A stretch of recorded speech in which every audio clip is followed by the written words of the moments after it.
한자는 사실 그 우리말로 배우면 정말 쉽습니다. 한자를 음가 위주로 배우면 한자가 정말 쉽습니다.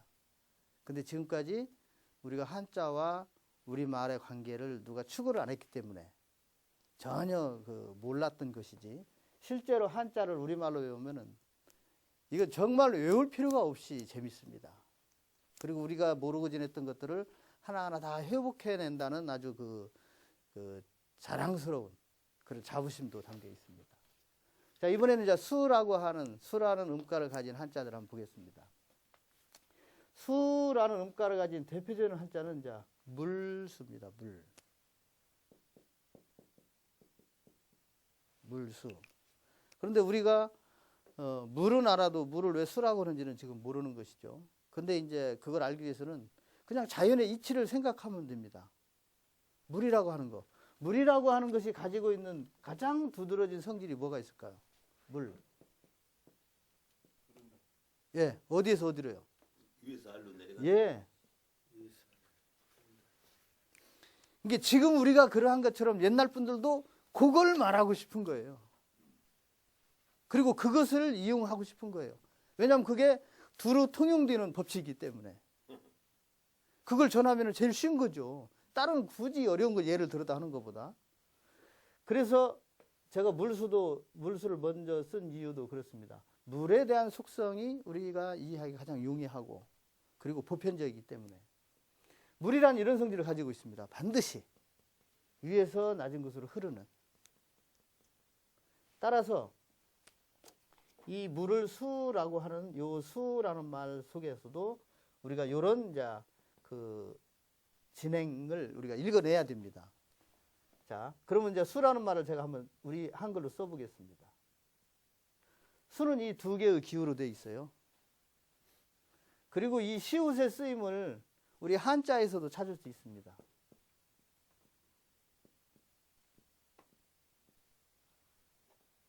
가운데 중 가운데 앙. 음가만 다르지 뜻은 똑같죠. 그래서 이 여기에 들어있는 공통점들을 한번 제가 지어보겠습니다. 가운데 네모. 그럼 뭐만 남냐면 이것만 남죠. 이것도 모양은 이렇게 하지만 그냥 가운데 중이라는 뜻이에요. 요거나 같은 거예요. 그래서 그 두 개를 다 지어보면 요것만 남습니다. 그리고 이것은 한자에서 무슨 뜻이냐면 상하로 통할 신. 그리고 이걸 알아야 이제 우리가 뭘 아냐면 이걸 알게 되고 이걸 알아야 이 글자를 알게 됩니다. 이 글자가 이렇게 만들어지기 때문에요. 어쨌든 이 글자는 상하로 통할 신이라는 음가를 가지고 있습니다. 그리고 이것은 한자에는 이런 글자가 없어요. 어디에도 없어요. 쓰임은 많이 있어요. 우리 계곡할 때, 곡할 때 이렇게 있지만 단독 글자로 이것이 뭐다라는 풀이는 없어요. 이게 바로 우리 한글의 시옷입니다. 자, 그래서 이 시옷은 이렇게 말할 수 있고, 이런 관념 속에서 시옷은 어떤 뜻을 갖냐면 우리말에서 위에서 아래로 내려온다. 야, 너 고개 수그려. 그러면 시옷이 바로 수그리다, 아래를 향하다 이런 뜻이잖아요. 그 다음에 또 솟아오른다. 야, 하늘로 치솟는다. 이 두 개의 뜻을 가지고 있습니다. 우리 한글의 자음 시옷은 이 두 가지 방향을 나타내는 기호입니다. 위에서 아래로 내려오거나 아래에서 위로 올라가거나. 근데 공교롭게도 이 글자의 쓰임이 어떻게 돼 있어요? 상하로 통할 신. 이게 무슨 뜻이냐면 이것도 똑같아요. 위에서 아래로, 아래에서 위로. 그래서 이 시옷의 쓰임을 한자에서도 찾을 수 있고 한글에서도 찾을 수 있고 얼마든지 찾을 수가 있습니다. 그래서 어쨌든 물을 수라고 할 때 이 수는 위에서 내려온다라는 뜻이에요. 그리고 또 모음을 보세요. 모음. 모음은 요게 땅이에요. 땅에서 어디를 향해 있냐면 아래를 향해 있어요. 그래서 우리말의 우라는 개념은 위에서 아래로 쭉 내려간다는 뜻이에요. 그러니까 물은 뭡니까? 위에서 아래로, 위에서 아래로 내려 흐른다 이런 뜻이에요. 그래서 물을 수라고 하는 이유는 물은 위에서 아래로 흘러내린다.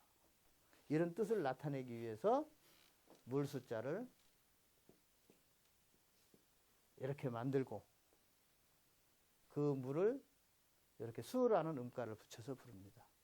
저건 뭐냐면 위에서 아래로 내려온다. 근데 내려오기만 하는 게 아니라 우리가 모르는 어느 곳에서는 다시 하늘로 올라간다. 물을 증발하잖아요. 그 상하의 이 작용을 위아래로 통한다는 뜻을 다 담고 있습니다. 이게 이제 물을 수라고 부르는 이유입니다. 따라서 물로부터 우리가 수라는 음가의 의미를 알았습니다. 그렇다면 두 번째 있는 글자는 머리 숫자입니다. 머리를 왜 수라고 했을까요? 우리가 이렇게 생각하면 이제 뭔가 한자에 대해서 새로운 것들 자꾸 생각하시게 되잖아요. 자, 물을 수라고 할 때는 위에서 내려온다. 그런데 머리도 수다. 왜 머리를 수라고 했지? 그리고 나서 보니까 머리 숫자의 비밀이 있어요. 머리 위에 이게 뭐가 있죠? 머리에 이게 뿔입니다. 그리고 이것은 눈이고. 자, 근데 이제 이것만 가지고는 우리가 머리가 여기 무슨 뜻인지를 잘 알기 어려워요. 근데 머리 숫자의 옛 글자를 이렇게 제가 써드리면 쉽게 알 수 있습니다. 이게 머리 숫자의 옛 글자입니다. 그리고 내용은 뭐냐면 양의 옆머리예요. 이게 양의 뿔이 난 양의 모습을 옆에서 얼굴의 모습을 옆에서 본 거예요. 사람의 머리가 아닙니다. 왜 사람의 머리가 아닌 것을 가져다가 우리 머리를 나타내는 한자를 만들었을까요? 이 사람들이 주목했던 것은 머리에 나 있는 뿔입니다. 뿔.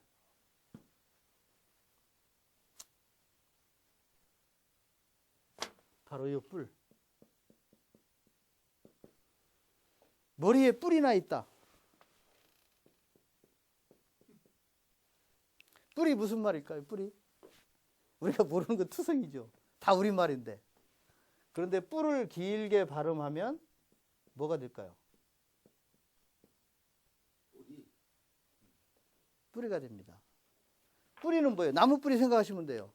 나무는 뿌리를 내리고 살아가잖아요. 그런데 이 뿔은 어디를 향해서 내린 뿌리예요? 어디를 향해 있을까요? 네.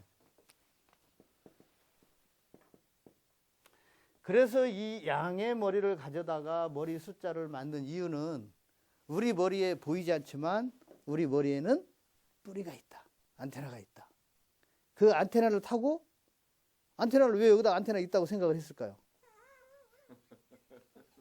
그 안테나를 타고 어떻게 한다고요? 내려오는 거죠. 어디서 내려오겠어요? 하늘에서 내려온 거예요. 그래서 우리 머리는 하늘이 내려와서 일하는 일터입니다. 우리는 우리 건 줄 알지만, 우리는 우리 건 줄 알지만 한자 만든 분들의 관점에서 보면 여기는 하늘이 일하는 일터예요. 그래서 생각사를 이렇게 쓰잖아요.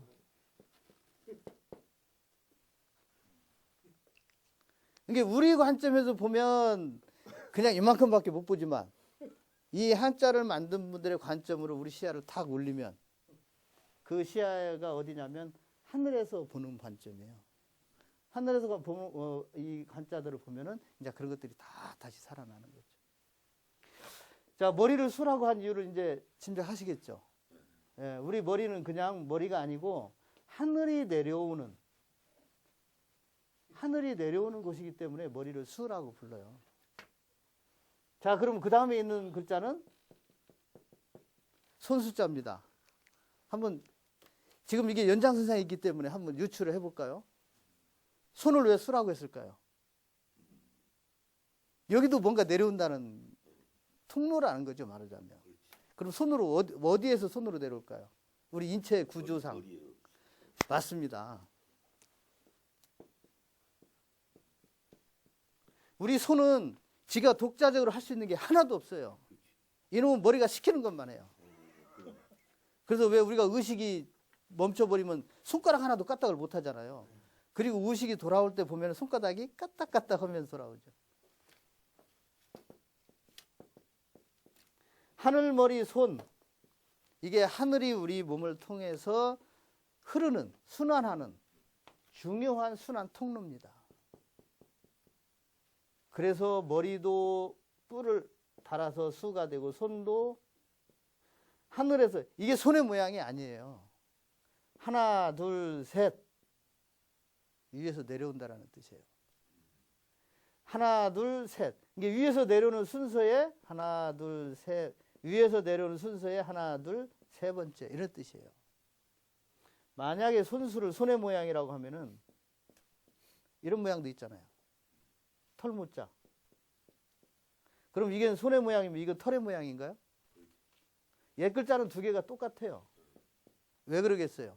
털이나 손이나 위에서 내려오는 세 번째 이런 뜻이기 때문에 그래요. 그럼 손을 세 번째라고 할 때에 첫 번째가 뭐겠어요? 하늘이에요.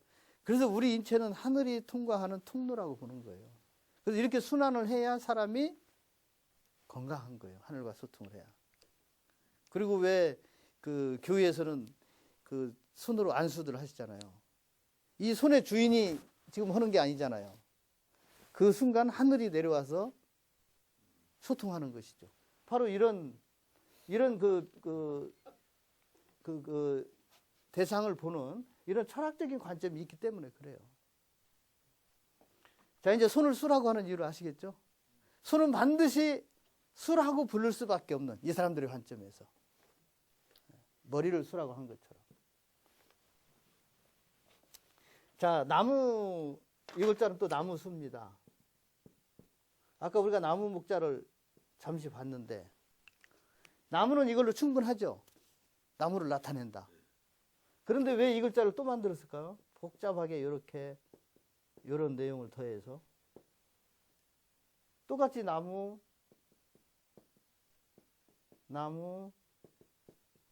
차이가 있다면 뭐가 있죠?